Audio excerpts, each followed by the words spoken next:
Muhammad Kabali Bwogi kati ali mu myaka 3 nga yavuga basi ya Uganda Cranes. Ono yatandika okukola omulimu guno oluvannyuma lwa mukulu we America Lanzi yali avuga basi eno okufa mu mwaka gwa 2012. Kabali atubuulidde nti omulimu gwe agwenyumirizaamu nnyo.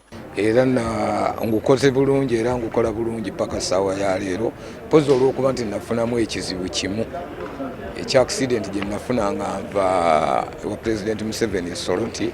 Yazaalibwa mu mwaka gwa 1972 ku kyalo Bulo ekisangibwa mu ssaza ly'e Butambala.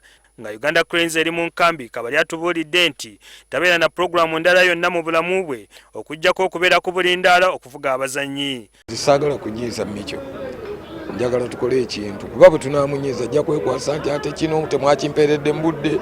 Ekirungi nti ebintu byonna bwe mba ndi kufufa babimpa mu budde era mba nabyo.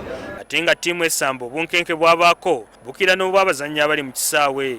Kasita tufiirwa chances ennyingi ennyo lunteeka ku pressure nempulira nga siwulira bulungi nnyo nenzira mu dressing room nentuula.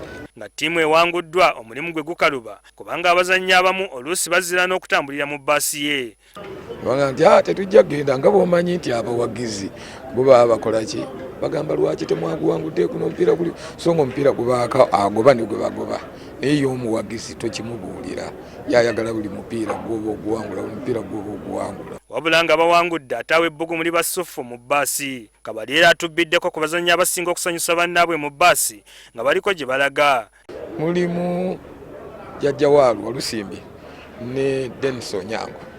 Wa Dennis Onyango ava emabega n'atuuka ku lusooka nga mwenna agenda abatapula ayogera kweganga ebintu byayogera ate nga biri fanefane bwe bityo naye nga bitunyumira. Ebiseera ebimu afuna tikiti y'ennyonyi n'atambulako ne ttiimu y'eggwanga ng'egenda okusamba ebweru. Nze nali sirinnyanga ku nnyonyi kale ennyonyi nagirinnyako ne mukulu wange omusirikale yali helikopita y'amagye naye nabuuka ku nalinnya ennyonyi nga Engineer Moses Magogo yampadde tikiti n'engenda mu nsinga nnya nemalayo weeks zaali 2 nenkomawo. Olunaku Uganda Cranes lwe yayitawo okugenda mu mpaka za Africa ng'ewangudde Comoros goole mu ku bwereere. Kabali agamba nti lwali lwa byafaayo nnyo mu bulamu bwe. Nange nnina essanyu nga Munnayuganda ng'omuddugavu okuwulira nti eggwanga lyange lyagenze mu Africa Cup of Nations ate nga nze omu ku basale kuba nze mbavuga kuba naye bwe mba sibavuze nange nenkola ebitaliiyo kuba oyinza okwekolera ebitaliiyo noga nti kaŋŋendere eti bino kambikole bwe nti biba tebiwooma.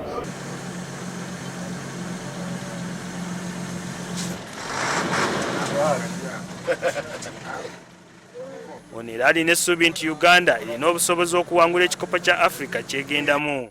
Asabye bannayuganda okussa obwesige mu ttiimu ya Uganda Cranes ng'egenda mu mpaka zino eryoke bakolere ekibeetaaga. Sam Mpoza, NTV. Omaliriza ngende wakati olugendo olutweweti.